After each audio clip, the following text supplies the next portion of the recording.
La reina Calafia, Vicente Blasco Ibáñez. Capítulos 1 y 2.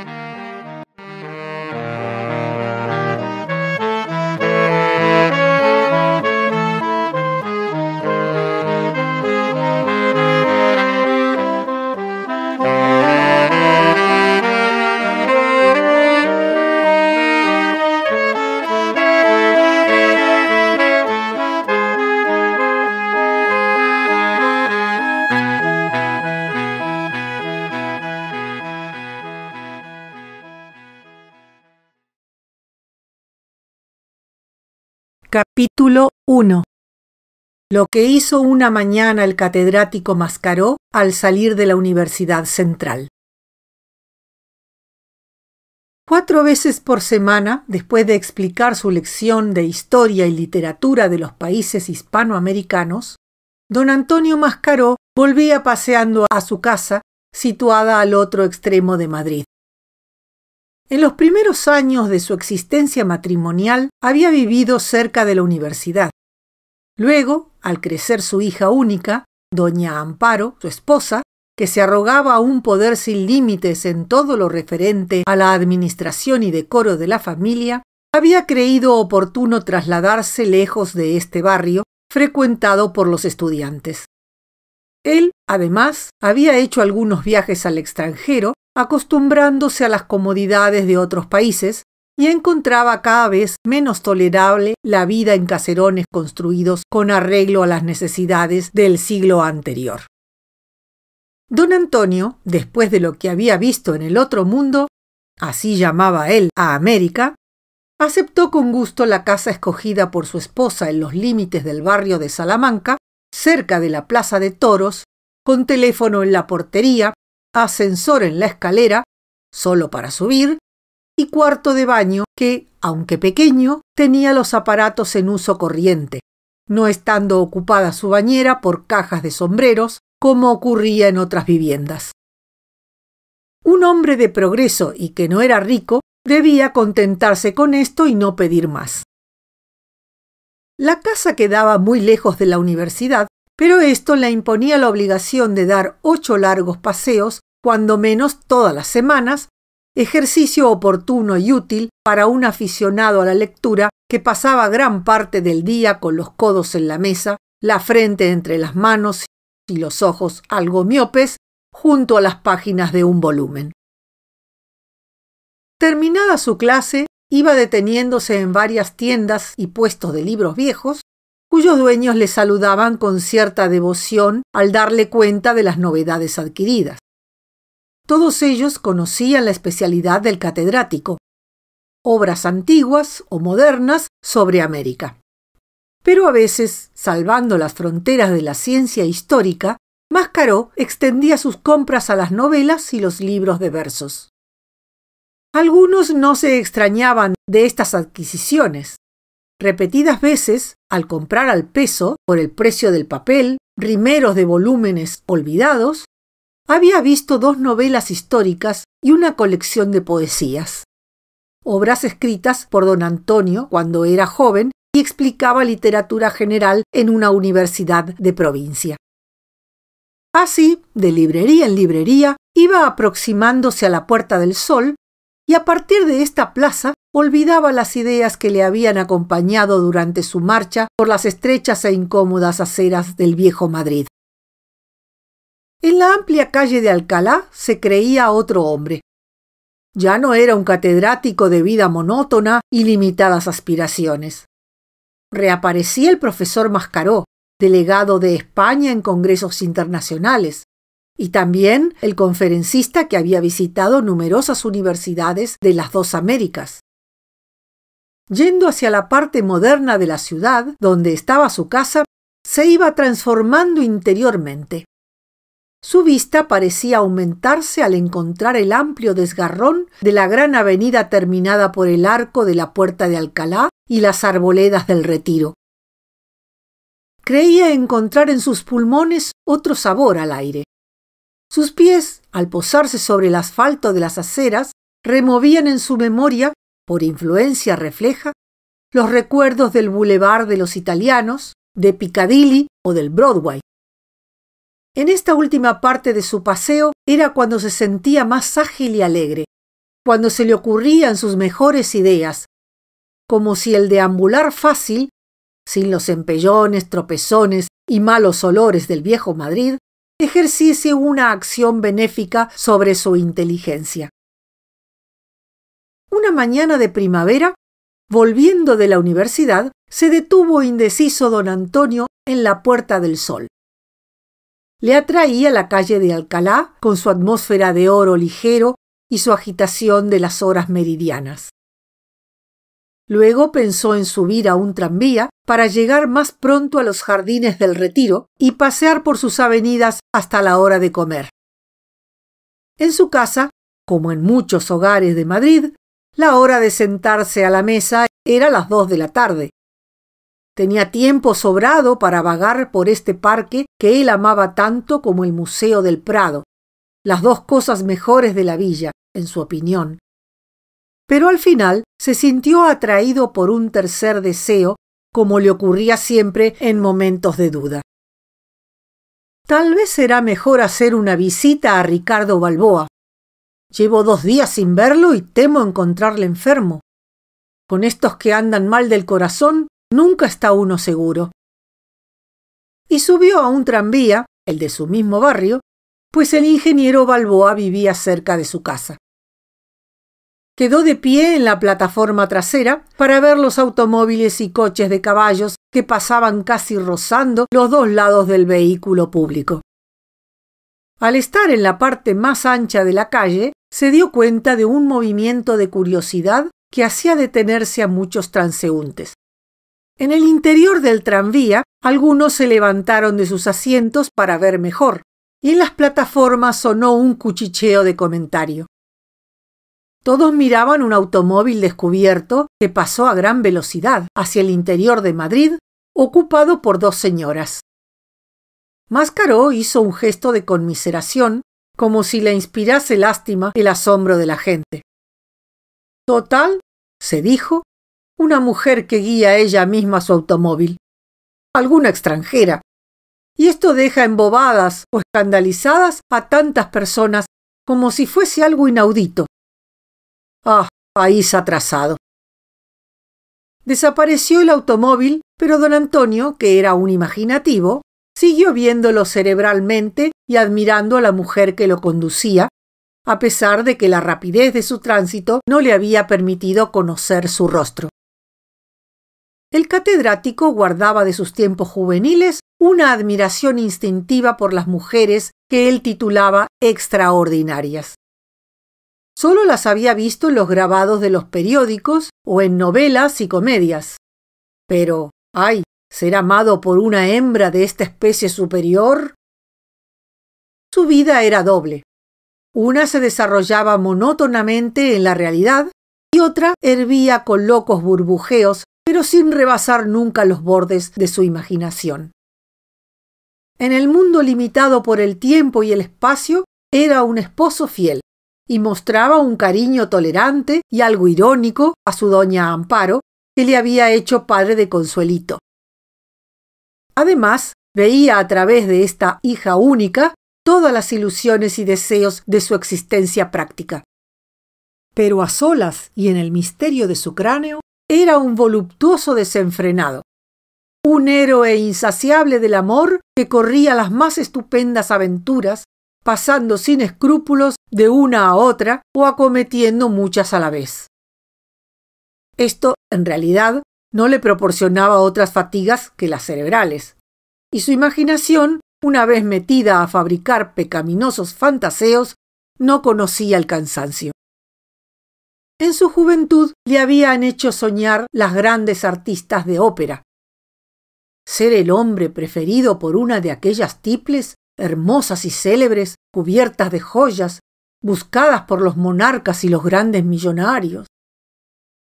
Y la pobre doña Amparo nunca pudo adivinar que el marido que estaba tranquilamente junto a ella, con los ojos entornados como si pensase una lección o una conferencia, corría el mundo en aquellos momentos acompañando a una artista famosa. Sus gustos habían cambiado después de los viajes que llevaba hechos a través de la realidad. Ahora admiraba a la mujer deportiva, de carne enjuta y musculosa, especie de muchacho hermoso con faldas, que parece aportar al placer el malsano incentivo de la ambigüedad del sexo. Solo comprendía ya la belleza con faldellín blanco, un jersey de vivos colores y una raqueta en la mano. También le gustaba con gorra de hombre y las manos metidas en guantes avellanados y largos, estilo mosquetero, agarrando con fuerza inteligente el volante de un automóvil. Con una de estas mujeres, el pacífico catedrático emprendía muchas veces un viaje alrededor del mundo. Su yate afrontaba tempestades, asaltos de piratas malayos y encallamientos en islas de coral. Otras hembras de atractivos no menos varoniles le hacían ir de caza, con los brazos remangados y el rifle al hombro, por las soledades ardientes de África, en busca de panteras e hipopótamos.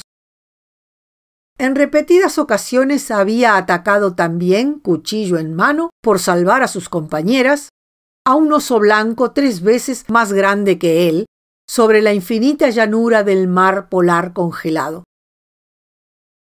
Mascaró procuraba no verse mientras iba imaginando estas aventuras.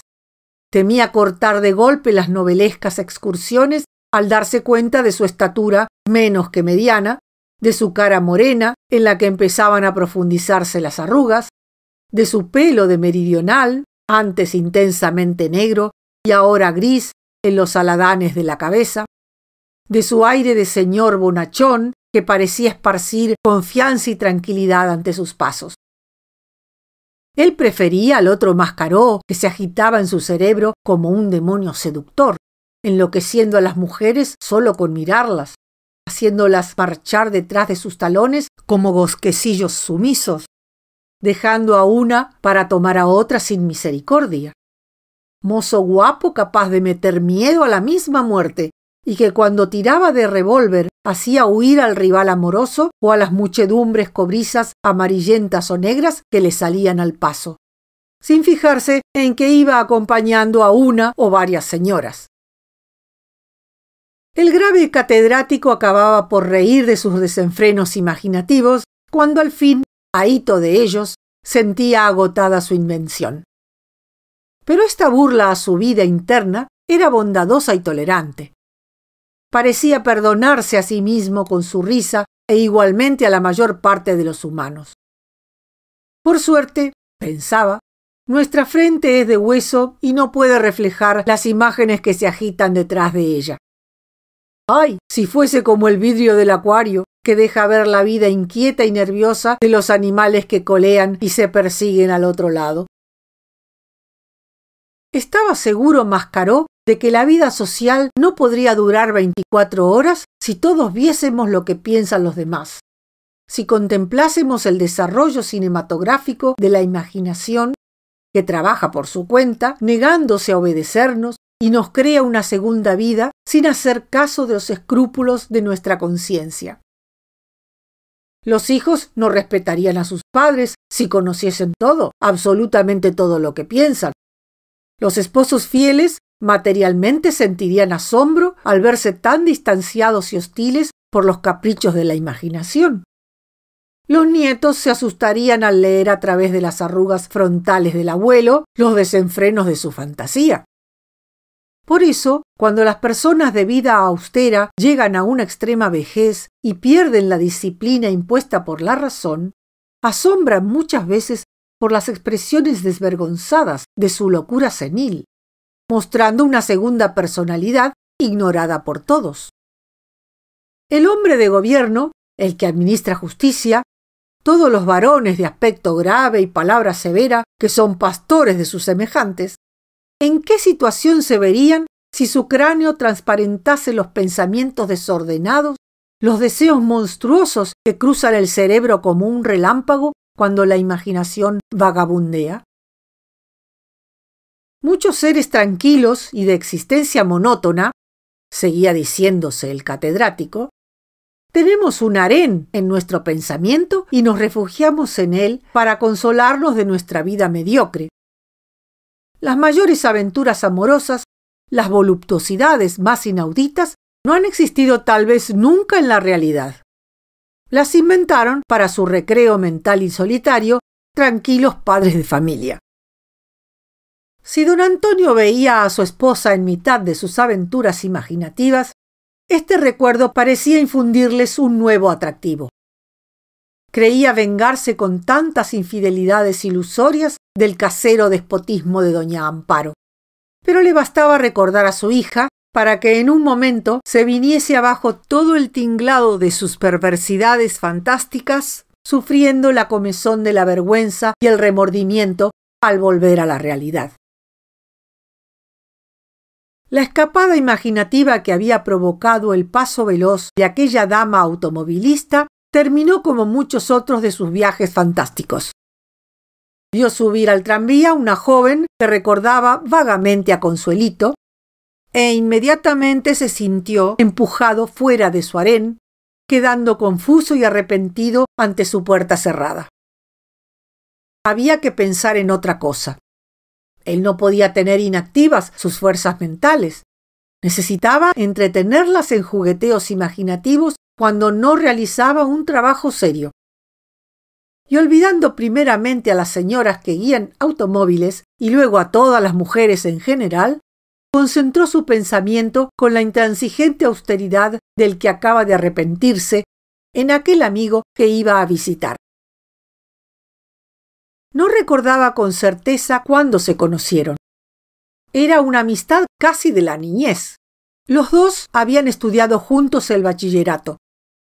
Mascaró vivía en Madrid a causa del empleo de su padre, pero era un mediterráneo nacido en una pequeña ciudad de Levante. Sus primeras impresiones del mundo exterior se las proporcionó la vista de un mar color de turquesa en la mañana, intensamente azul a mediodía y violeta al atardecer, así como de una costa roja sin otra vegetación que matorrales leñosos y perfumados, sucesión de montañas ardientes que parecían beber la luz del sol, transpirándola luego por la porosidad de sus peñas. El padre de Balboa era un español que había hecho considerable fortuna en México. De su madre se acordaba como de una señora que hablaba con dificultad el castellano y en los momentos de apuro verbal se volvía hacia su esposo para pedirle ayuda en inglés. Ricardo había nacido en México y frecuentado la escuela de primeras letras en una ciudad fronteriza de los Estados Unidos, pero era español. Su padre, con el patriotismo exacerbado de los que vivieron lejos de su país, ansiando volver a él, no admitía ni remotamente la contingencia de que un hijo suyo pudiera tener una nacionalidad distinta. Luego de haberse enriquecido en la explotación de minas, confió éstas a un socio para retirarse a Madrid. Así, Ricardo no sería gringo como su madre, ni tampoco mexicano por haber nacido allá. Quería educarle como español. Mascaró, nacido en una familia pobre, tuvo entrada durante su primera juventud en esta casa de americanos opulentos, donde se gastaba el dinero sin tasa ni prudencia. Balboa siguió la carrera de ingeniero. Su padre quería que dirigiese más adelante la explotación de sus minas y procuró evitarle de este modo la tutela de los especialistas extranjeros con los que había tenido muchas veces que luchar él, hombre de ingenio natural, pero falto de estudios. Mascaró, llevado de sus aficiones literarias y necesitando una carrera para vivir, siguió la de letras, con el propósito de dedicarse al profesorado. Se fue Ricardo a México una vez terminados sus estudios y su amigo dejó de visitar la casa de los americanos. Siendo catedrático en una universidad de provincia, supo que el padre de Balboa había muerto. La viuda se marchó a América, no sintiéndose ya ligada a un país sin interés para ella. Transcurrieron varios años, más de 12. Mascaró había hecho ya la mayor parte de su carrera, llegando finalmente a ser catedrático en Madrid. Un colega suyo de California, con el que mantenía asidua correspondencia, le procuró una serie de lecciones en la Universidad de Berkeley sobre los dramaturgos españoles del Siglo de Oro, y al desembarcar en Nueva York, camino de San Francisco, se encontró con Balboa, que habitaba el mismo hotel. La vida de su compañero de adolescencia había sido más agitada que la suya. Aún era rico, comparado con él, pero había experimentado grandes pérdidas en su fortuna. Las minas de México que enriquecieron a su padre eran ahora menos productivas. Además, el ingeniero vivía bajo la influencia del demonio absorbente de la invención, y todos sus descubrimientos industriales, así como sus tentativas para generalizar los inventos de los otros, se resolvían finalmente en la realidad con enormes pérdidas. Se había casado Balboa con una joven de México, hija de un español antiguo amigo de su padre. Este matrimonio solo había durado el tiempo necesario para producir un hijo, que recibió el nombre romántico de Florestan. La esposa había muerto cuando este niño solo tenía varios meses, y el ingeniero lo dejó en México al cuidado de unos parientes para poder vivir con más libertad en Nueva York, dedicándose a la implantación de sus invenciones y sus negocios extraordinarios. Después de este encuentro, se reanudó la amistad entre los dos condiscípulos, escribiéndose ambos con frecuencia. Pasaron algunos años más, y Mascaró vio de pronto al ingeniero instalado en Madrid con el propósito de quedarse en España para siempre. Parecía enfermo. Las emociones de su existencia habían lastimado su corazón y éste le hacía sufrir angustiosas crisis. Con el quebrantamiento de su salud, parecía haberse aumentado el amor a la patria que le dio su padre. ¿A qué rodar por el mundo persiguiendo enormes negocios cuando él era español y en su país todo estaba aún por hacer? La verdadera América la tenía él en España, y se lanzó a la explotación de minas abandonadas empleando nuevos procedimientos de trabajo, a descubrir pozos de petróleo, pues le parecía deshonroso que su patria no los tuviese, a instalar fábricas como las que había visto en el Nuevo Mundo. Mascaró no admiraba a su amigo como hombre de negocios. Es un soñador, decía, que se entusiasma con los asuntos por su novedad más que por lo que pueden dar. Un poeta desorientado, que aplica su fantasía a la industria. El catedrático no se equivocaba. Indudablemente, de permanecer Balboa inactivo, imitando la existencia mediocre y recelosa de los que guardan su dinero al margen de todo riesgo, habría continuado siendo rico como su padre. Pero necesitaba trabajar, y la actividad representaba para él fracasos y ruinas. Sin darse cuenta de lo que significa el cambio de ambiente, aplicaba a los negocios del mundo viejo los mismos procedimientos de la actividad americana. Contaba siempre con la facilidad de encontrar capitales para todas sus innovaciones. Él abría la marcha audazmente, empleando su dinero en el nuevo negocio con la certeza de que otros capitalistas, adivinando la ganancia enorme, se disputarían entre ellos el ser consocios suyos. Pero a los pocos pasos se veía solo y sin fuerzas para seguir adelante. Su hijo Florestan había crecido al mismo tiempo que Consuelito y tenía ya 20 años. Estudiaba la carrera de ingeniero y parecía sentir iguales aficiones que su padre por la industria y la mecánica, pero de un modo seguro y reposado, sin sus audacias optimistas, sin su prontitud para tener por axiomático todo lo que acababa de imaginar. Mascaró parecía interesarse mucho por la suerte de Florestan, después de haber escuchado algunas veces a su esposa que veía en él un marido para Consuelito. Lástima de muchacho. Si su padre se retirase de los negocios para siempre y no trabajase más, aún podría disponer de una buena fortuna juntando los restos de lo que dejó su abuelo. Por suerte, el ingeniero había abandonado desde algunos meses antes la aclimatación de negocios americanos, como decía Mascaró. Es inútil querer transformar en unos cuantos años a los pueblos viejos, murmuraba Balboa con desaliento. Lo que es posible en el nuevo mundo y hace ganar allá millones, resulta aquí empresa ruinosa. Y abandonó todos los asuntos que habían absorbido gran parte de su herencia. Los pozos de petróleo, que nunca se decidían a dar petróleo, las minas de carbón, que insensiblemente habían acabado por ser propiedad de otros, las líneas de ferrocarril, que jamás pasaban de los planos a la realidad. Ahora vivía dedicado simplemente a las invenciones. En esto no podía influir el ambiente. Un inventor llega a realizar los mismos descubrimientos en Madrid que en Nueva York.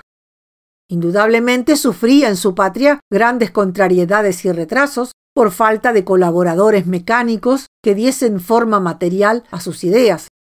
Pero de todos modos, con la ayuda de un par de obreros que dentro de su existencia modesta resultaban tan quimeráticos como Balboa y por lo mismo le admiraban y seguían a ciegas, iba realizando en el metal los embriones de sus inventos.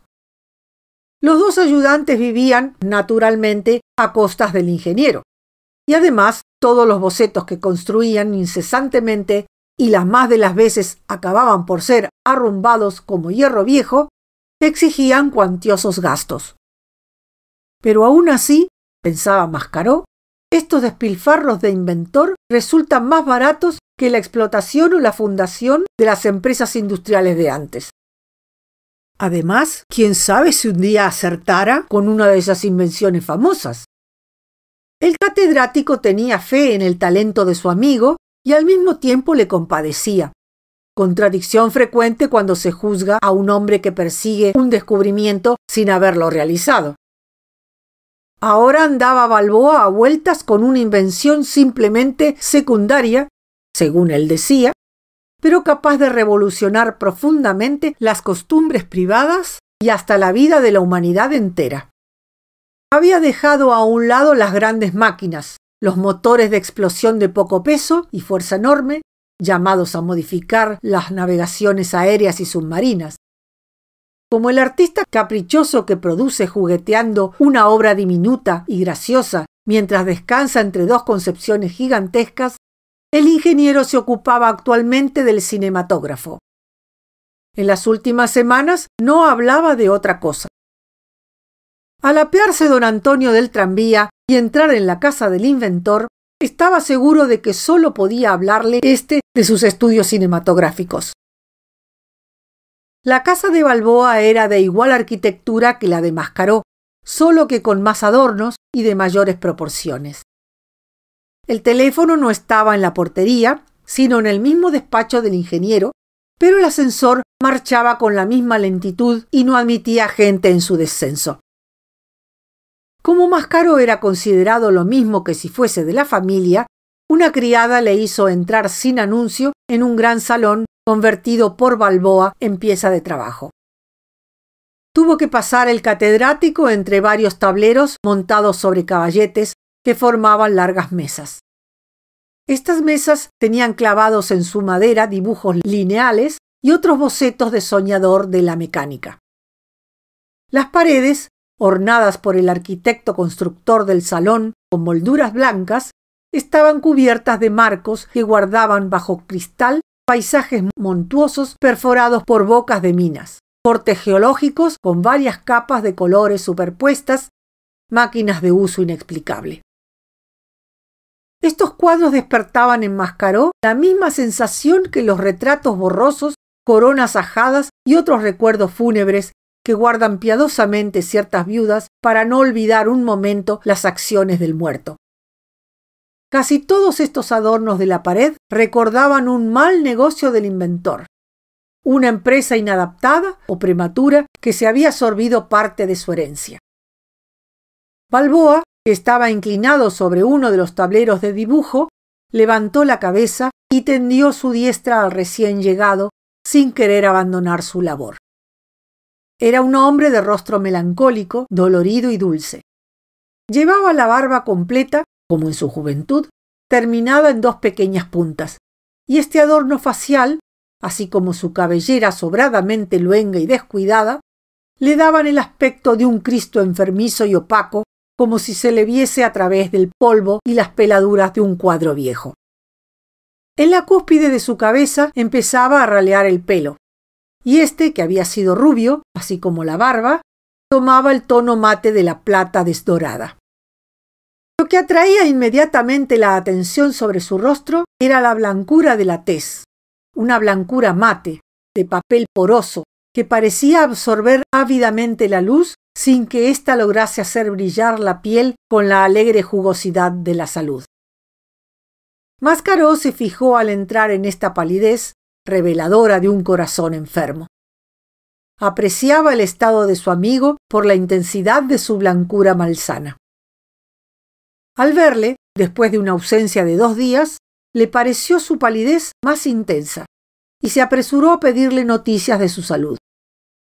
El inventor hizo un gesto despectivo. «Me siento bien. Estos días los he pasado trabajando. Creo que ahora he dado en el clavo. No es posible la duda». Y con el entusiasmo del creador que ve completa y perfecta su obra, empezó a hablar de aquel invento que al principio había considerado como simple diversión y ahora le inspiraba un amor paterno. Sin los inventos que él llamaba secundarios, era imposible la difusión universal de otros descubrimientos más importantes.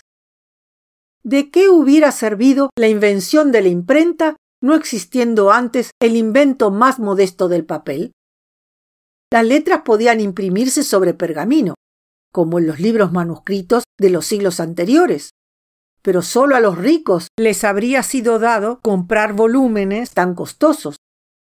Gracias al papel, descubrimiento secundario y democrático, la imprenta había podido generalizarse, multiplicando hasta el infinito la difusión del pensamiento humano. Balboa había sentido la necesidad de su invención viendo el funcionamiento del cinematógrafo, que vivía como hubiese vivido la imprenta sin la existencia del papel. Las imágenes fotográficas quedaban impresas en una cinta de gelatina, cara y difícil de producir. Causa de esto, las bandas cinematográficas eran materia costosa, monopolizada por los explotadores de espectáculos. Había que ir a buscar este álbum de imágenes vivas en los teatros y las salas especiales. No podía llevarse a la casa como un libro. No podía guardarse en una biblioteca para verlo en todo momento. Un aparato de proyecciones cinematográficas no representa un gasto extraordinario. Además, se compra una sola vez en la vida.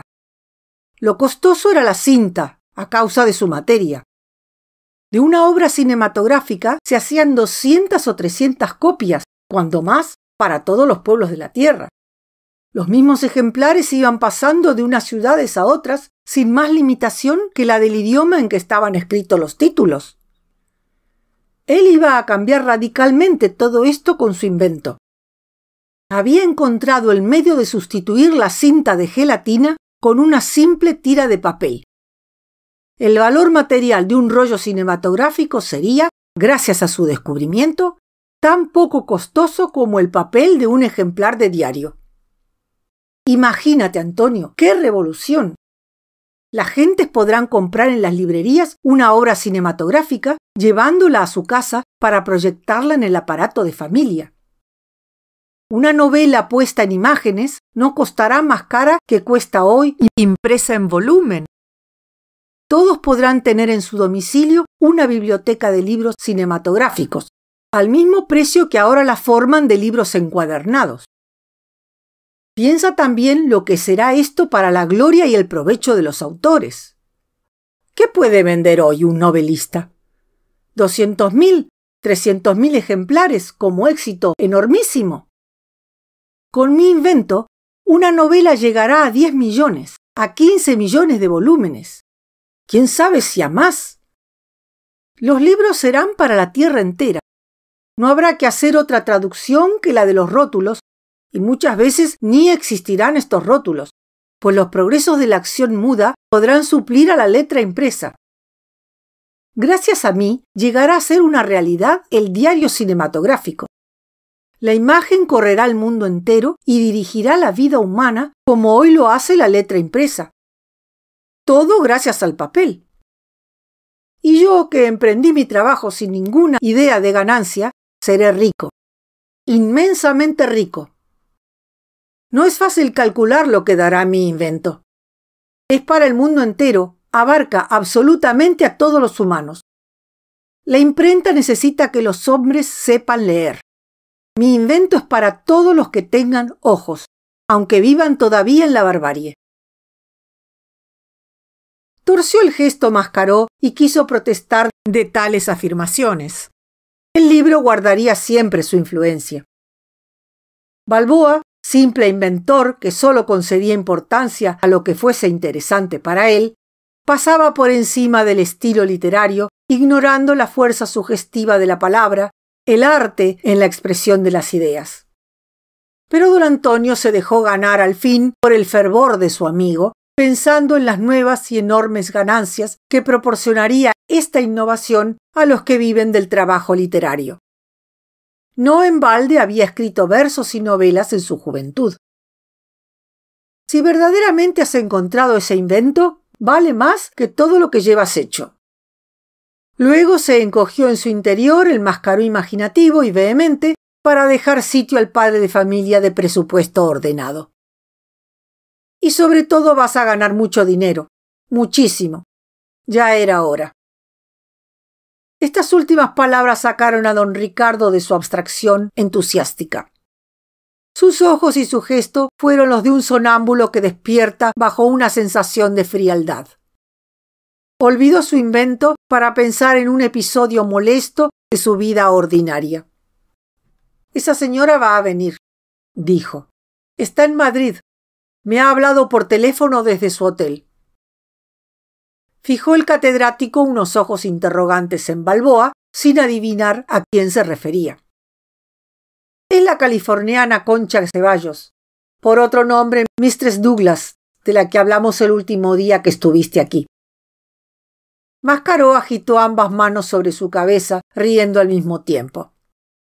«Ah, es la que llaman la embajadora allá en su país. Pobre Ricardo, qué visita tan molesta». Luego cesó de reír, mirando a su amigo como si le compadeciese.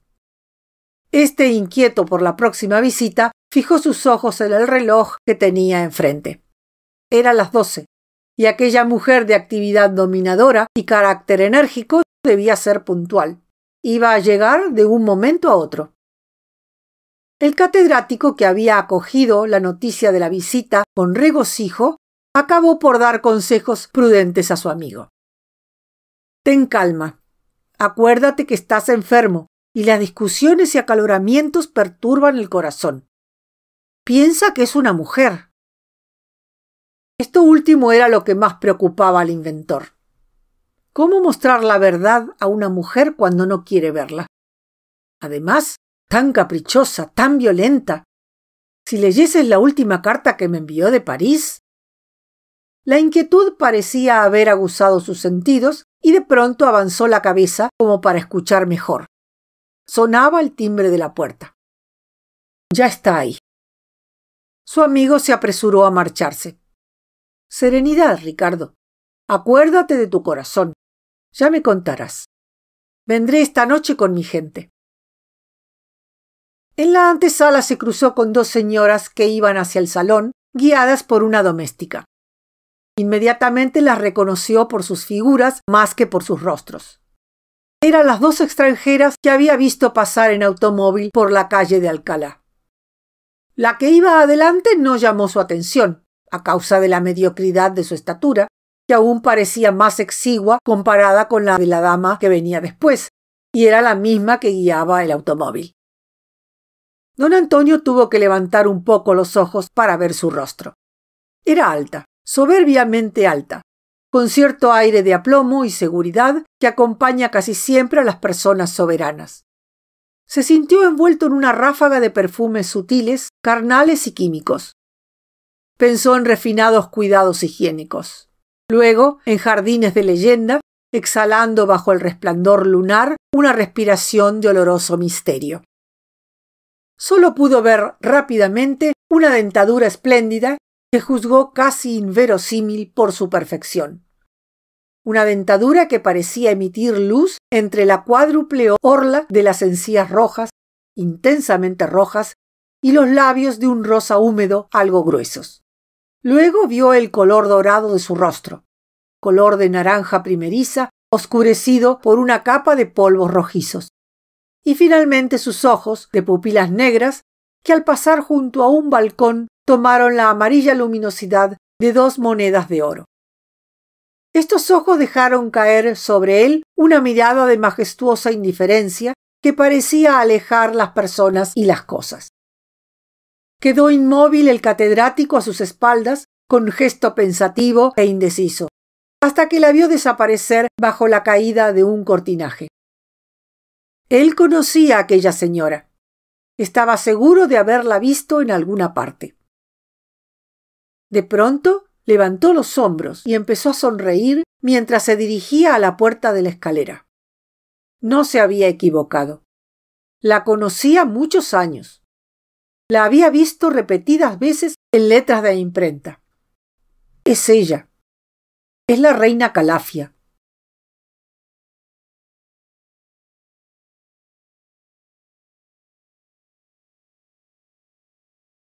Capítulo 2.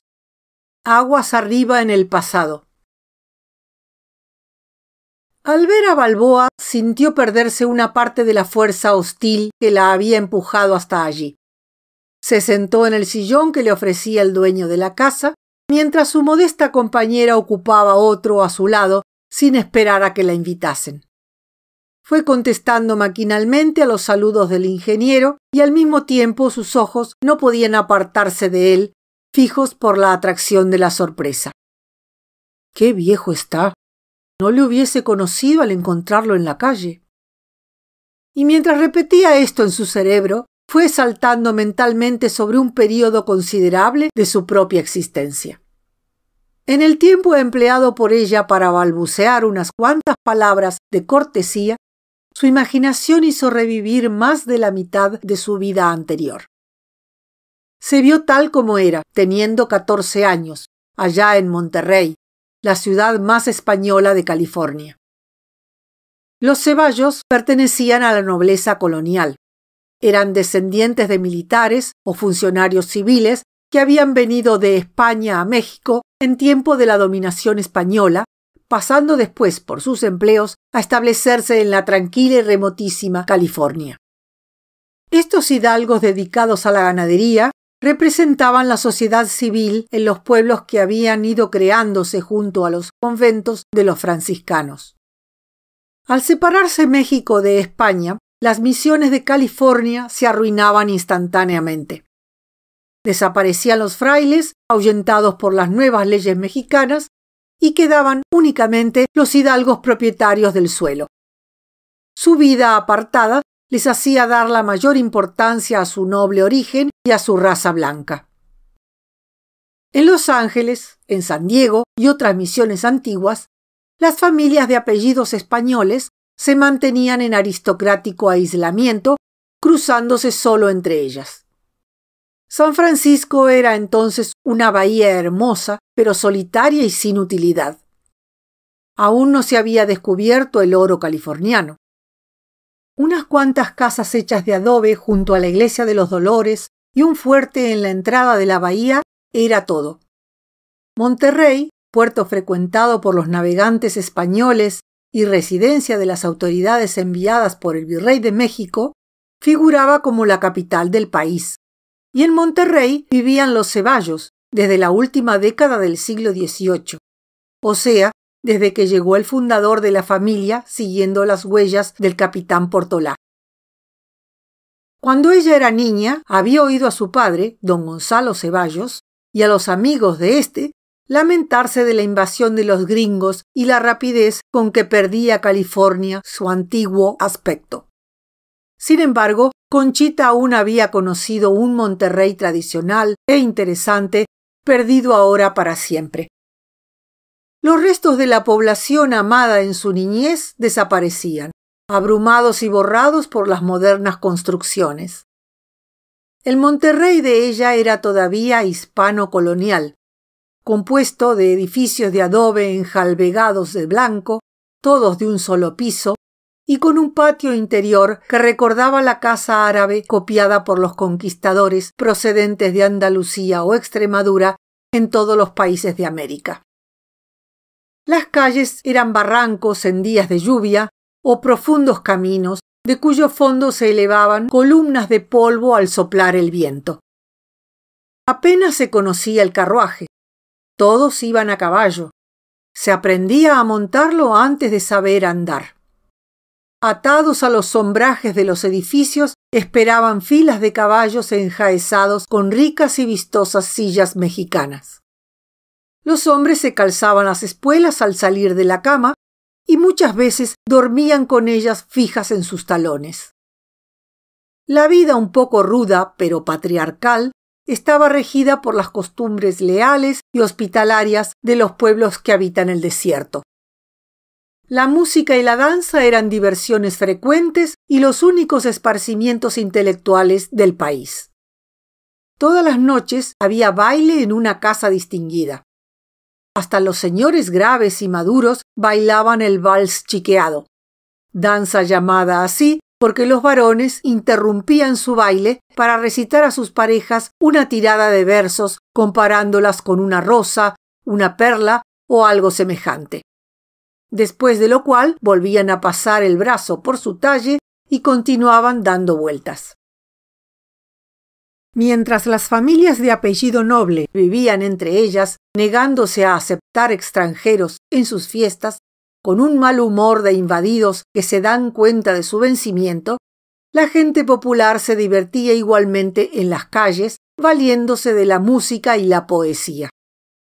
Sonaban guitarras ante las panzudas rejas, surgían de la fresca oscuridad nocturna voces apasionadas entonando cantos mexicanos o de remoto origen español. A la mañana siguiente, Conchita, sin sentir fatiga por estas largas horas de baile, montaba a caballo lo mismo que un vaquero y salía al campo. Las mujeres de los suburbios se asomaban para saludarla a las puertas de sus casitas, edificios bajos de adobe pintados de blanco, con apretadas y purpúreas guirnaldas cubriendo sus muros. Desde lejos parecían hechas con rosas gigantescas de avinada púrpura, pertenecientes a la flora misteriosa de un mundo nunca visto. De cerca eran simples ristras de pimientos picantes, la cosecha anual puesta a secar del terrible chile que acariciaba la boca como un cauterio. Luego visitaba las tierras de su padre. Estas eran cada vez más reducidas y sus rebaños iban disminuyendo de un modo alarmante. Los ceballos se consideraban cada año menos ricos, siguiendo en esto la suerte de toda la antigua aristocracia californiana. El abuelo de ella había conocido la gran revolución que cambió instantáneamente la fisonomía del país. California, que había sido española y luego mexicana, acabó por pertenecer a los Estados Unidos. Esto no impresionó mucho a los hidalgos coloniales. Vivían tan lejos de México que la influencia del gobierno mexicano después de la independencia había sido algo teórico y sin realidad. Los californianos, poco numerosos y esparcidos sobre un territorio enorme, vivían autonómicamente, conservando el espíritu de la antigua colonización española, y aunque sintiesen una predilección especial por el pueblo más allegado a su origen, no creyeron, sin embargo, asunto de vida o muerte, el nuevo cambio de bandera. 28 años antes habían dejado de ser españoles para llamarse mexicanos. Ahora dejarían de ser mexicanos para vivir dentro de la Confederación de los Estados Unidos. Esto era todo. Lo que resultó verdaderamente terrible fue que al mismo tiempo se hicieron los primeros descubrimientos auríferos en el país. Corrió por el mundo la noticia de que California era una tierra de oro, y las gentes aventureras y violentas de todas las razas marcharon como a una cruzada de rapiña para caer sobre este rincón de América. Los vicios y malicias del planeta entero llegaron en compañía de los hombres ansiosos de enriquecerse. El llamado salón, taberna y posada al mismo tiempo, abundante en juegos y mujeres, surgió con la prodigalidad de las vegetaciones parásitas sobre esta tierra maravillosa, donde los aventureros de manos rudas, enriquecidos de pronto, no sabían qué hacer de su oro. Astutos tahúres corrían el país para robar al minero en sus trampas, despojando al mismo tiempo de sus bienes a muchos californianos. El hidalgo ganadero se hizo jugador, perdiendo en los golpes del azar sus rebaños y sus tierras. Los que se mantenían libres de la tentación de los naipes se entregaron a otro juego, siguiendo la influencia ancestral de los conquistadores ibéricos, grandes buscadores de tierras de oro. Se hicieron mineros, enajenando sus campos para aventurar su producto en la explotación de filones que muchas veces solo existían en la fantasía del vendedor. Querían hacerse millonarios en unas semanas, como los europeos llegados en masa al país. Todavía el abuelo de Conchita fue un Ceballos rico con arreglo a la riqueza de su época, consistente en miles de cabezas de ganado y decenas de leguas de tierra. Pero antes de morir, vio quebrantada profundamente la fortuna de la familia. Su hijo quedó casi arruinado por los malos negocios, pero igual a los jugadores caídos en la miseria que únicamente quieren hablar del juego que les empobreció y le confían su porvenir, don Gonzalo solo se ocupaba de minas y estaba dispuesto a aceptar todos los negocios de esta clase que le ofreciesen. Su hijo visitaba con más frecuencia que él la única propiedad de campo que aún figuraba a su nombre con el gravamen de varias hipotecas. Toda la atención de él era para los filones metálicos que pueden enriquecer a un hombre con inaudita largueza en el transcurso de unos días. Algo maravilloso que solo se ve en el juego. Y como la época brillante de California ya había pasado y aún no estaban descubiertos los veneros de oro de Alaska, el señor Ceballos tenía vueltos sus ojos hacia la frontera de México. Los últimos fragmentos de su fortuna los arriesgó en el descubrimiento y explotación de minas situadas en territorios indudablemente mexicanos, con arreglo a las indicaciones de los mapas, pero en los cuales no era posible una labor tranquila y continua, unas veces por las revueltas de los indios bravos, refractarios a toda innovación que viniese a turbar su vida primitiva, otras por las revoluciones de los blancos y de los pseudo-blancos más temibles y frecuentes. En este último período de la vida de su padre fue cuando conoció ella en Monterrey al ingeniero Balboa. Tenía 14 años y este hombre, venido para hablar con don Gonzalo de ciertas minas recién descubiertas al otro lado de la frontera, no contaba indudablemente más allá de 25. Una diferencia de 10 o 12 años supone la juventud o la vejez en la última parte de nuestra existencia. Pero al principio del camino no es obstáculo insuperable, y muchas veces hasta representa para la mujer un atractivo misterioso, cuando la tal diferencia pesa del lado del varón. Al contemplar ahora al ingeniero en su casa de Madrid, con cierta lástima por su avejentamiento melancólico, se dijo interiormente: «Y pensar que este hombre fue mi primer amor». Balboa era incapaz de sospecharlo, y en el caso de poder adivinar lo que pensaba su visitante, habría creído que esta señora se burlaba de él. La hija de Ceballos no dejó nunca traducir sus sentimientos en aquella época lejana, pero se acordaba aún del interés que le había inspirado durante varios meses el extranjero de barba rubia y ojos azules, dulce de palabra y algo tímido, que por ser español lograba hacer revivir todo lo que ella había oído de sus ascendientes. En casa de los Ceballos se hablaba con veneración de los tenientes y capitanes, así como de los leguleyos y empleados de la Real Hacienda, venidos de España para perderse en la silenciosa California. se les describía como si hubiesen sido omnipotentes personajes, íntimos amigos de los monarcas.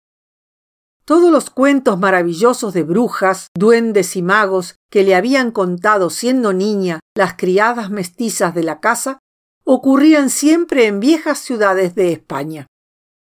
Además, ella había leído muchos libros españoles antes de aprender el inglés en la escuela pública, y estos volúmenes vetustos adquiridos por su abuelo eran novelas románticas o colecciones de versos que hacían referencia siempre a la tierra originaria de sus ascendientes.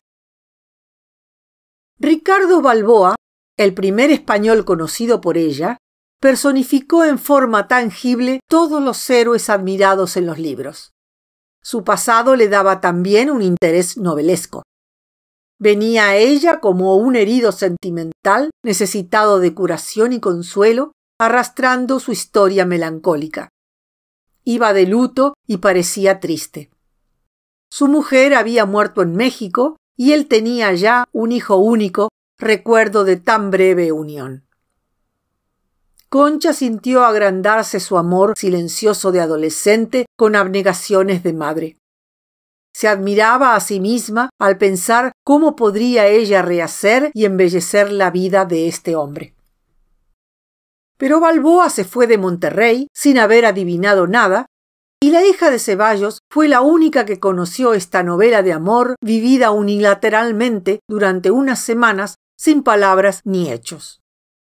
Continuó su existencia y el paso de cada año fue cambiando el curso de sus pensamientos, las predilecciones de su sensibilidad. Cuando Balboa escribía a su padre por negocios de minas, ella oía sin emoción su nombre o sonreía compadeciéndose a sí misma. Un capricho absurdo de los pocos años. Otras cosas y personas le interesaban ahora. Huérfana de madre y teniendo que mantener el decoro de su casa, el único hombre que debía preocuparle era don Gonzalo. Parecía el último superviviente de una época extinguida con todas las amarguras y las quejas del vencido. Los gringos se habían adueñado del país. Los californianos a la antigua iban desapareciendo y resultaban ya tan escasos que pronto podrían contarse con los dedos en cada población. Los hijos se modificaban, educándose en tales ideas que no parecían haber sido engendrados por sus padres. Ceballos miraba al cielo con asombro y escándalo al encontrar jóvenes del país que se llamaban Villa, Pérez o Sepúlveda y le contestaban en inglés cuando él les hablaba en español. Además, el oro de California ya no era abundante, y esta riqueza que tenía algo de poética por su brillantez y su tradición, había sido reemplazada por un producto sucio, hediondo, infernal. La gente hablaba menos de las minas auríferas. Todos buscaban descubrir un pozo de petróleo. Y al mismo tiempo que la vida se modificaba en torno a él, iban desapareciendo las últimas migajas de su fortuna.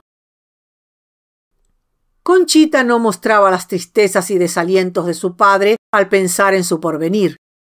Tenía la seguridad y el aplomo de la soltera en ciertos países del otro lado del océano, donde la mujer se ve altamente apreciada por ser menos numerosa que el hombre y no tiene más que escoger entre varios pretendientes. Podría casarse cuando quisiera. Miss Conchita Ceballos gozaba de cierta celebridad en todos los territorios de las antiguas misiones. Los periódicos de San Francisco habían publicado versos llamándola Estrella de Monterrey. Entre tantas mujeres rubias y de pupilas claras, originarias de los países nórdicos de Europa que poblaban ahora California, esta belleza morena, con ojos negros y dorados, grande, vigorosa, de aire resuelto, como una reina de tribu, representaba cierta novedad que al mismo tiempo nada tenía de nueva, pues parecía responder a las tradiciones del país. Muchos la admiraban como una concreción de la raza india y la raza española, confundidas durante el período colonial. Además era una Ceballos, pertenecía a la más noble familia del país y su origen, tanto como su belleza, hacía que los mineros y los negociantes súbitamente enriquecidos acariciasen mentalmente el honor de casarse con ella. Rechazó numerosas proposiciones de matrimonio y fue dejando pasar el tiempo sin decidirse por ningún hombre. Muchos juzgaban imprudente esta lentitud. Temían que al ir entrando en años quedase soltera para siempre. Otros la juzgaban refractaria al matrimonio por su deseo de no separarse de don Gonzalo. En realidad no pensaba en el amor. Tenía en su familia una heroína de novela, la famosa Concha Argüello, parienta por su madre, que pasó 36 años esperando la vuelta de su prometido y murió casi santa. Pero esta mujer extraordinaria, cuya historia le habían contado muchas veces siendo niña, había nacido para sufrir por los demás y necesitaba apoyarse en un hombre. Ella era más fuerte, podía vivir sola, se bastaba a sí misma. No temía la tristeza del aislamiento, pues trae consigo el regalo de una absoluta libertad. Para mantenerse independiente sin la protección de los hombres, imitaba los ejercicios y diversiones de estos. Desde su niñez era gran jinete. En la adolescencia le había gustado ejercitarse en el boxeo y aprender los secretos de la lucha japonesa. Era un medio seguro de verse respetada en todas partes y evitar demasías. «Yo no he llorado nunca», decía con orgullo la señorita Ceballos. De pronto circuló la noticia de su casamiento con un personaje político del país, el honorable señor Douglas, hombre tranquilo, sano, vigoroso, pero con 25 años más que ella, edad sobrada para haber podido ser su padre. Nadie habló de amor al ocuparse de este matrimonio. El respetable personaje de cabeza gris y sonrisa dulce y tolerante no podía evocar la imagen de un amoroso como los que se ven en libros y teatros. El cariño reposado y protector con que trataba a la joven tenía mucho de paternal. Ella no sabía mentir. ¿Acaso es preciso el amor ardoroso y romántico para el matrimonio? Apreciaba y respetaba a su marido. Procuraría hacerle grata la existencia común. No era necesario más para vivir dichosos. Conchita se trasladó a Washington para no separarse de su marido, que era diputado, y asistía puntualmente a las sesiones de la Cámara de Representantes. La señorita de Monterrey, que había pasado su niñez galopando como un cowboy, se adaptó con fácil mimetismo a las costumbres de la capital federal y al trato con las esposas de los personajes del gobierno. El representante Douglas vio aumentarse considerablemente su prestigio gracias a la discreción de su esposa. La amistad de un nuevo presidente de la República le hizo pasar a la diplomacia. Douglas, educado en California, hablaba el español y su gobierno consideró conveniente enviarle como ministro a una república de la América del Sur. Además, sus amigos políticos creyeron que la señora Douglas, por su apellido de familia y sus orígenes, podía ayudar útilmente a su esposo en esta misión. 3 años vivieron en la lejana república y la ministra de los Estados Unidos, admirada por su belleza y su elegancia, lo fue todavía más por su carácter afable, refractario al mismo tiempo a las excesivas familiaridades. La juventud del país, exuberante, apasionada y predispuesta a los desvaríos imaginativos, se sintió atraída por esta mujer hermosa, unida a un hombre que empezaba a ser viejo. Pero los más audaces se convencieron pronto de su error y después de tantos elogios empezaron a hablar mal de ella. Era una puritana, incapaz de tolerar el menor flirt, una burguesa que ponía el gesto duro apenas las galanterías de salón tomaban cierta intimidad. Descubrieron además que su hermosura era igual a la de las beldades hijas del país. Ser morena y tener negros ojos y el pelo. Para eso no valía la pena venir de los Estados Unidos. Si a lo menos hubiese sido rubia, aunque tuviera la nariz roja como otras diplomáticas del norte de Europa? Estando en Nueva York durante una licencia, el ministro plenipotenciario Douglas murió repentinamente, a consecuencia de una enfermedad contraída en sus tiempos de ruda propaganda electoral. La viuda se vio enormemente rica, mucho más rica que había creído ella en vida de su esposo.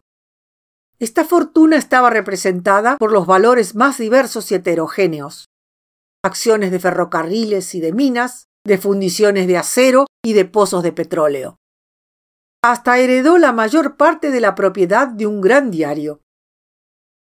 Como su padre había muerto poco después de su matrimonio, tuvo ella que correr con la administración y solidificación de su fortuna.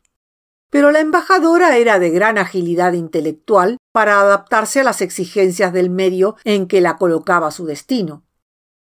Vendió unos valores, cambió otros, arrendó a una empresa de anuncios su propiedad periodística, confió el cobro de sus rentas a personas seguras. Este título de embajadora se lo daban antonomásticamente allá en su tierra.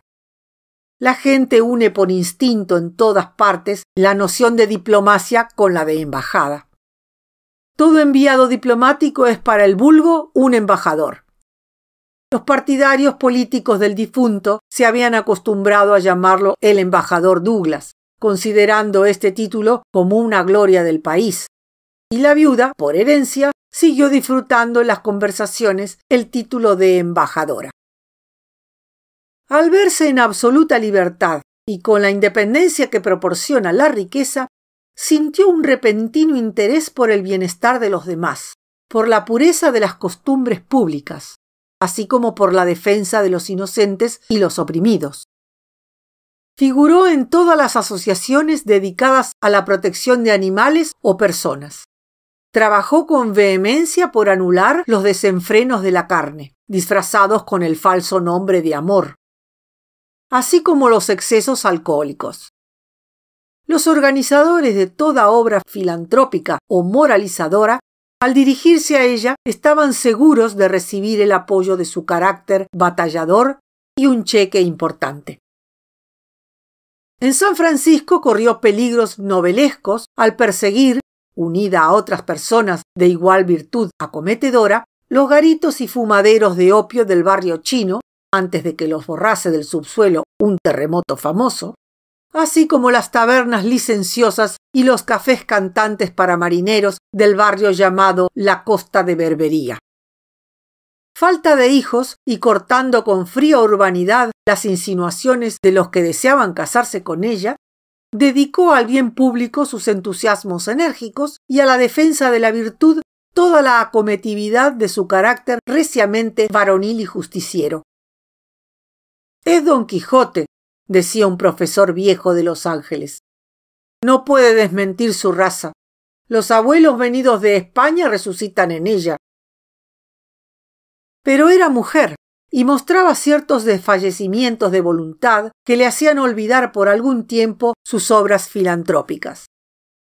De pronto pensaba en ella nada más, limitándose a dar dinero para la defensa y regeneración de sus semejantes, pero no su persona. Sentía reverdecer en su interior los mismos entusiasmos que tantas veces la hicieron soñar despierta en su adolescencia ante un libro caído en su regazo, y esta emoción retrospectiva la impulsaba a emprender largos viajes por Europa. Conoció los museos más célebres del mundo viejo, los hoteles de mayor lujo, las ruinas más famosas y los modistos más caros, todo a un mismo tiempo. Fue la dama de incesante curiosidad que lee a la vez los últimos libros, los catálogos de las exposiciones y los periódicos de modas, llamando la atención por sus vestidos incesantemente cambiados, por sus alhajas y por la prontitud con que adopta la última idea, considerando un triunfo poder lucirla 24 horas antes que los otros. En el curso de sus viajes se vio recibida en audiencia por 3 papas y fue conociendo a todos los hombres de su época que acababan de obtener la celebridad por un día o por varios años.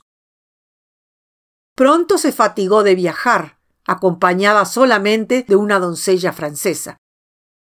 Las noches pasadas en el hotel, sin una fiesta o una representación de teatro, le parecían interminables.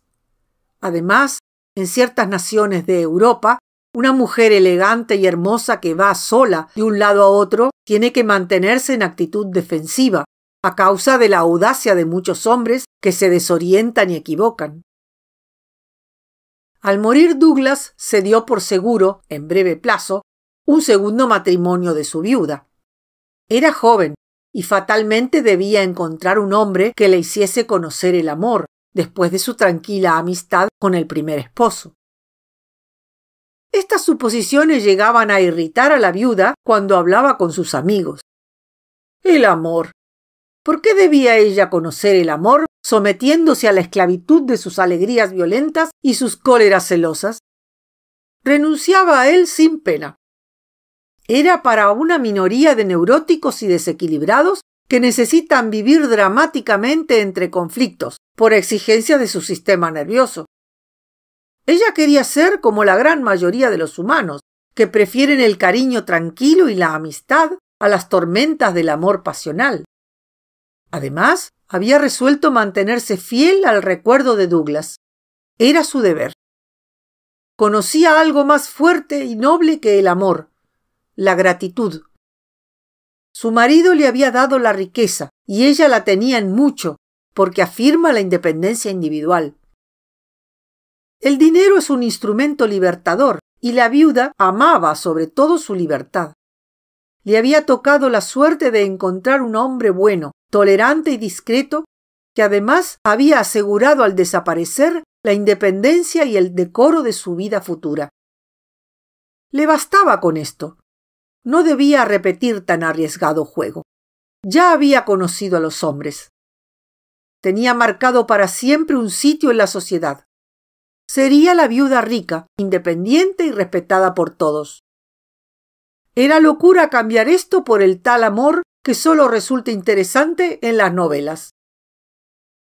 Pero como abominaba de viajar sola, pensó en Rina, la amiga pobre y humilde que tienen todas las mujeres triunfantes, y es al mismo tiempo su compañera y su admiradora. La había conocido en Monterrey, por vivir su familia en trato amistoso con los Ceballos. El abuelo de Rina fue un chileno de Valparaíso, arrastrado a las costas de California por el gran éxodo de emigrantes que atrajo el descubrimiento del oro. Todavía era niña Conchita cuando ya Rina Sánchez lanzaba ojeadas lánguidas a los jóvenes de Monterrey, creyéndose adorada y disputada por todos ellos.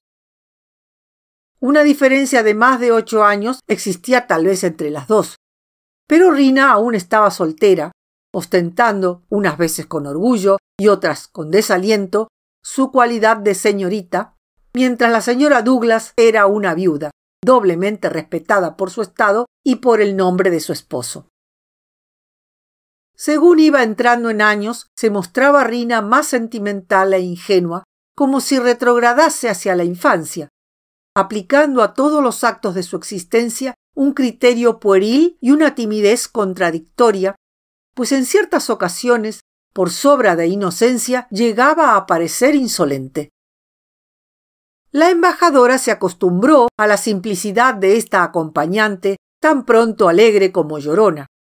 Necesitaba su presencia, abundante en risas y gemidos, como la de un perrillo melancólico y ladrador.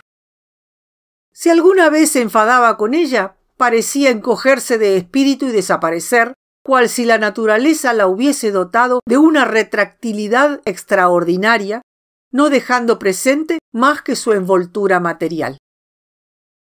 Los viajes por Europa, de hotel en hotel, donde se bailaba tarde y noche y eran frecuentes las presentaciones de hombres elegantes atraídos por la belleza y la fortuna de la viuda Douglas, excitaban la manía sentimental de su compañera. Rina solo pensaba en el amor, un amor expresado con palabras rebuscadas y gestos de alto idealismo, según ella, igual a los muchos amores que había conocido en las novelas imaginadas para señoritas de buena educación. La vida le parecía sin sentido lejos de los hombres. y los hombres, por una ironía de la suerte, jamás habían querido fijarse en su persona.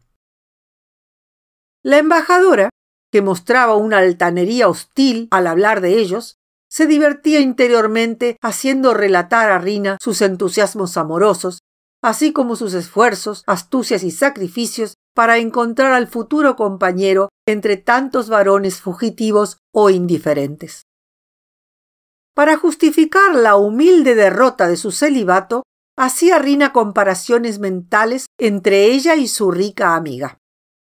¡Ay! Si pudiese vestir con la elegancia de la otra, seguramente que los hombres la buscarían lo mismo. Y más por necesidad de defenderse que por coquetería natural, palmoteaba de gozo cuando Concha Ceballos le regalaba algunos de sus vestidos todavía nuevos o la hacía partícipe de sus compras de modas recientes. También era una diversión para la señora Douglas, sana, fuerte, sólidamente bella, enterarse de los procedimientos extraordinarios de Rina para combatir y borrar los estragos que realizaba la edad en su cuerpo. La pobre parecía arrugarse y disminuir de volumen por el tostamiento interior de su sentimentalismo. Gran parte del dinero regalado por su amiga lo empleaba en productos de los llamados institutos de belleza. Así fue conociendo la viuda muchos inventos extravagantes para el refrescamiento de la hermosura femenil.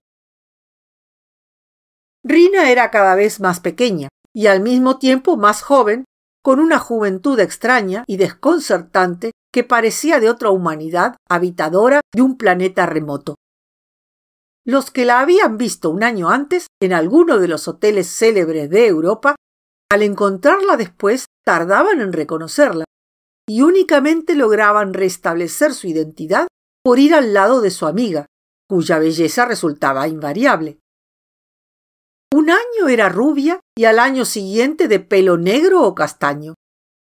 Como la edad y la vehemencia pasional habían arrugado prematuramente su faz, fue de las primeras en valerse de la operación quirúrgica que levanta el rostro y estira su epidermis, de la facelifting empleada por ciertos especialistas de Londres, Nueva York y París para rejuvenecer a las mujeres de teatro y las mujeres de salón. Entusiasmada por este milagro de la cirugía epidérmica que borraba de su rostro las arrugas, repetíalo con frecuencia como algo ordinario, mostrando un heroísmo sin límites, frío, tranquilo, sonriente, del que solo son capaces las mujeres cuando desean embellecerse. Casi todos los años sentía la necesidad de que le cortasen la cara para estirar su piel en uno u otro sentido. Pasaba horas ante el espejo, estudiándose el rostro con ojos de artista, para aconsejar luego al cirujano en qué sentido debía dar los tajos maestros para su nueva obra. Después de tantos rajamientos y manipulaciones faciales, parecía de una raza distinta a la de otros seres. Caso de tener semejanza con alguno de los grupos humanos que pueblan nuestro planeta, se aproximaba a las mujeres amarillas de Asia por la tirantez de su epidermis y el estiramiento de sus párpados prolongados y casi juntos como los de las japonesas. Llevaba la frente cubierta de rizos y 2 masas de bucles sobre las sienes. De este modo quedaban ocultas las cicatrices de los tajos que le habían dado por renovar la tersura de su rostro. «Toma, para que te pagues otra vez el facelifting», decía la embajadora al hacerle un nuevo regalo de dinero. Y Rina, para manifestar su agradecimiento, derramaba lágrimas compadeciéndose a sí misma. «Tú sabes, Conchita, que yo podía ser rica si ese mal hombre no se quedase con lo mío. Deseo recobrar lo que me pertenece para que no te sacrifiques más por mí». Este deseo de evitar a la viuda su costosa protección solo ocupaba verdaderamente un segundo término en el pensamiento de Rina. Sus protestas contra el mal hombre y su ansia de verse rica eran principalmente porque al entrar en años hacía responsable a la pobreza de su forzoso celibato. Cuando yo vivía en Monterrey y era muchacha, todos los hombres andaban locos por mí. Estoy segura de ello. era porque entonces vivía papá y estaba metido en lo de las minas e iba a hacerle rico. Como ahora todos me creen pobre como una rata y nadie sabe que ese ingeniero Balboa, ese mal hombre que vive en Madrid, se queda con lo que me toca por herencia y no me envía un céntimo. La embajadora escuchó al principio distraídamente las lamentaciones de su acompañante. Pero en fuerza de oír hablar de aquel mal hombre, acabó por interesarse en sus maldades. Ella había intervenido, cuando vivía en su país, en la reparación de muchas injusticias y continuaba desde lejos ayudando con su fortuna a la defensa de los débiles. ¿Por qué no extender su protección a esta solterona, cuyas charlas y manías parecían refrescarla lo mismo que un descanso a la sombra de un bosquecillo después de una jornada ardorosa? Aceptando sin examen los informes de Rina y creyendo desde el primer momento en la culpabilidad del ausente, empezó a intervenir en dicho asunto, dictando cartas breves y duras para aquel mal hombre que vivía en Madrid y usurpaba las riquezas de la otra. Como era de una precisión matemática para el examen de sus propios negocios, pronto se enteró del asunto que le fue relatando su compañera y hasta rectificó algunos de sus errores. El padre de Rina, un californiano que se llamaba Juan Sánchez por su padre el chileno y Brown por su madre, se había asociado con Ricardo Balboa durante el viaje de este a Monterrey para la explotación de unas minas en México. Don Gonzalo, el padre de Concha, pretendió entrar en dicha empresa, pero tuvo que desistir finalmente por falta de capital, como ya le había ocurrido en otros negocios propuestos por Balboa. Los socios fueron 3, continuaba Rina. Ese mal hombre que lo dirigía todo, un señor que vive allá en México, donde están las minas, y papá. Al morir papá, los 2 hombres se entendieron y como forman mayoría, jamás me consultan y hace años que no me envían un centavo. Como me ven sola en el mundo, pobre huérfana, me roban como quieren. La embajadora ya no dictó cartas a su amiga, considerando más rápido y contundente escribir ella misma a Balboa. Sentía una predilección especial por este asunto que no era suyo. Se imaginó obrar así por el goce altruista que proporciona el amparo del débil. Pero tal vez fue un deseo inconsciente de agredir a aquel hombre que había atravesado su adolescencia, despertándola a la vida sentimental, para seguir después su camino, ignorante de lo que dejaba a sus espaldas. La antigua simpatía era ahora agresividad, por una transformación oscura e incomprensible que había estado elaborándose durante muchos años. Las respuestas frías y corteses que el ingeniero envió desde Madrid la irritaron aún más contra él. Creyó leer entre líneas su verdadero pensamiento. ¿Por qué se mezcla usted, señora, en asuntos que ni son suyos ni puede entender? Estos negocios son para hombres. El tal Balboa le pareció un verdadero europeo, mejor dicho, un latino de los que no conceden otra superioridad a las mujeres que las de la elegancia y la seducción amorosa, negándoles toda injerencia en los asuntos de la vida civil. Yo arreglaré tu negocio, dijo a Rina con amenazadora energía. Ese hombre no me conoce. Cree sin duda que aún soy la niña que vio en Monterrey. Iremos a Madrid si es necesario. Ella quería que fuese necesario. Empezaba a encontrar algo molesta su vida en París. En aquellos días, 2 hombres la acosaban con sus pretensiones matrimoniales. Uno tímido, buenazo y tenaz, que la seguía desde América, colocándose silenciosamente ante su paso. Otro excesivamente atrevido, que pretendía acompañarla a todas partes y esperaba una ocasión propicia para comprometerla o para vencer su voluntad. Necesitaba alejarse por algún tiempo de estos 2 pegajosos adversarios de su viudez, despistarlos para que la dejasen gozar tranquila su independencia. Después de haber escrito al mal hombre varias cartas de estilo cada vez más ácido, mostrando una incomprensión hostil para las explicaciones y justificaciones enviadas por Balboa, una mañana al levantarse anunció a su compañera que saldrían al día siguiente para España. He soñado que estábamos en Madrid. Me gustaría admirar una vez más los Velázquez, ver mujeres con mantilla y peineta, hombres con capa, bailadoras. ¿Por qué no ir? Vamos a dar una sorpresa a tu mal hombre. Yo me entenderé con él y te aseguro que pronto tendrás dinero.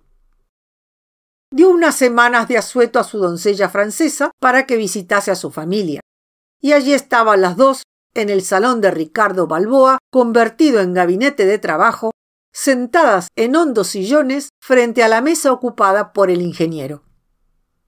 Este, después de los saludos y una breve alusión a Monterrey, así como a los lejanos tiempos en que se habían conocido, abordó con fría agresividad el asunto que motivaba aquella visita. Fue dejándose dominar Balboa por la indignación de los tímidos que tiemblan antes del suceso esperado con inquietud y cuando llega lo miran de frente, sin miedo alguno, por haber perdido ya para ellos el misterio de lo incierto. Tenía al fin ante sus ojos a aquella señora que le escribía desde lejos, duramente, tratándolo casi como a un ladrón. Le iba a decir muchas verdades, y fue exponiendo, con la tolerancia un tanto desdeñosa del que da explicaciones a gentes testarudas y de limitada mentalidad, la historia de las famosas minas, objeto de la cuestión. Las tales minas estaban enclavadas cerca de la frontera de los Estados Unidos, en uno de los lugares menos civilizados de México.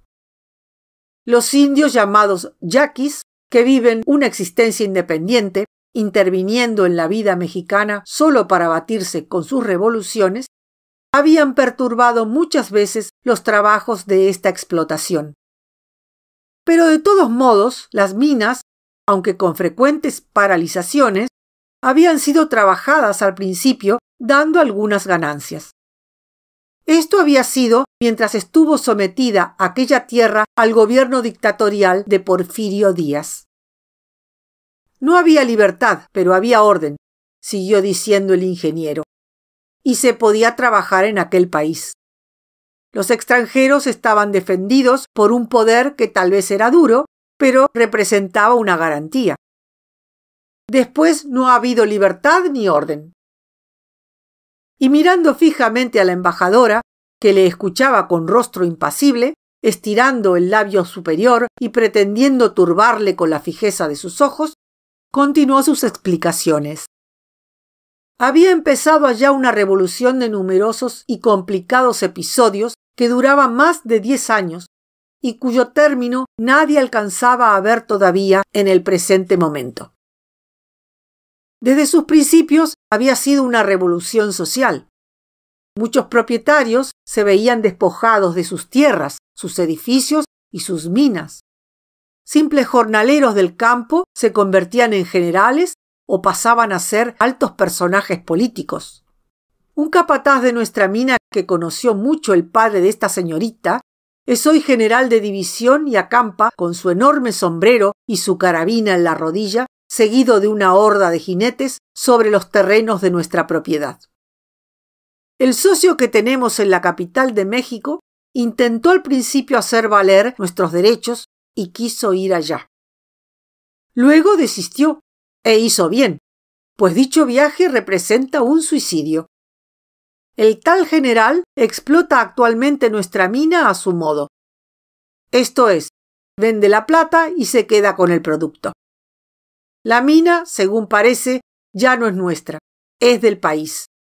El general la ha nacionalizado, palabra aprendida por él en la fraseología revolucionaria. La usa repetidas veces en una carta que se dignó enviarnos, con la delectación que sienten los mestizos por toda locución nueva y rara. La tal nacionalización consiste simplemente en haberse quedado con la mina que nosotros trabajamos, invirtiendo en ella nuestros capitales. Además, nos anuncia que exterminará a todo amigo de la tiranía pasada que pretenda recuperar lo que es del pueblo. Todo esto se lo he dicho, señora, en mis cartas. pero como usted no parece dispuesta a darme crédito, le puedo enseñar numerosas pruebas. Balboa cayó para tocar un botón eléctrico inmediato a su mesa.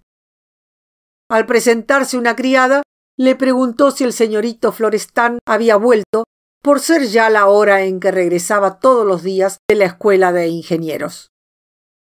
A los pocos momentos, como si estuviese rondando por cerca del salón, se mostró Florestan. Era un joven alto, de miembros fuertes y bien armonizados, ojos azules, pelo rubio oscuro y rostro afeitado, que parecía dar con su presencia una impresión contradictoria de fuerza y timidez, de energía y puerilidad. Las dos mujeres creyeron que esta juventud serena penetraba en el salón con un acompañamiento de nueva luz. La señora Douglas quedó mirándole fijamente sin poder disimular su sorpresa. Pensaba en San Jorge, un San Jorge de 20 años, sin casco, con la hermosa y rubia cabeza descubierta, brillante el pecho por las escamas plateadas de su loriga, las fuertes y blancas manos sobre la cruz de su mandoble y teniendo a sus pies el destrozado dragón de la fealdad. Rina, más sentimental, creyó ver al caballero Primavera con armadura de flores, erguido junto al cadáver del negro lobo del invierno. Su admiración por los hombres no le permitió mantenerse silenciosa.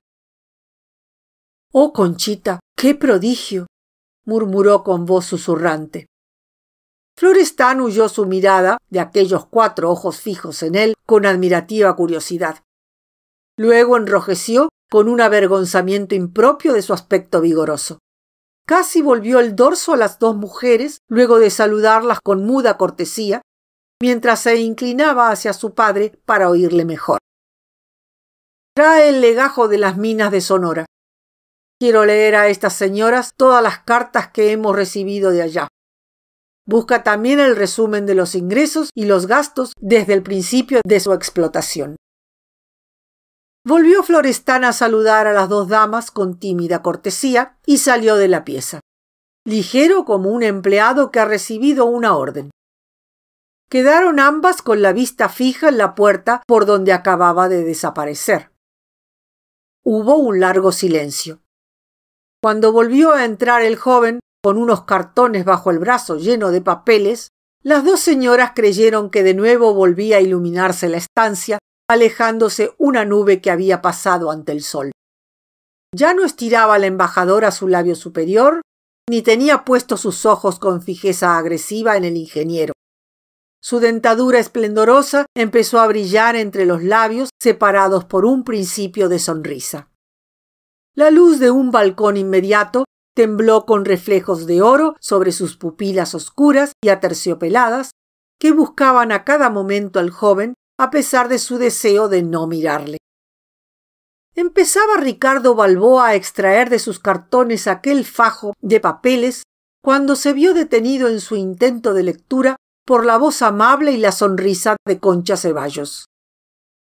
Se acordaba de su padre en aquel momento y tenía la certidumbre de haberle oído elogiar muchas veces la probidad del ingeniero español. Y ella había ofendido con tanta ligereza a un hombre simpático y digno de respeto. Miró de reojo a su acompañante. Esta Rina loca tenía la culpa de todo. La había desorientado con sus cuentos, haciéndola ser injusta. «Me parece muy largo de leer», dijo con dulzura señalando el legajo. «Y será mejor que nos enteremos de ello más despacio. Su hijo tendrá la bondad de traernos los papeles al hotel». Y extremando el acento benevolente de su voz y la amabilidad de su sonrisa, continuó. «Hablemos de cosas más agradables. No somos enemigos ni vamos a devorarnos. Viéndose acaban por entenderse las personas de buena voluntad. Acordémonos un poco de cuando nos conocimos, allá en California. ¿Qué de cosas han pasado desde entonces?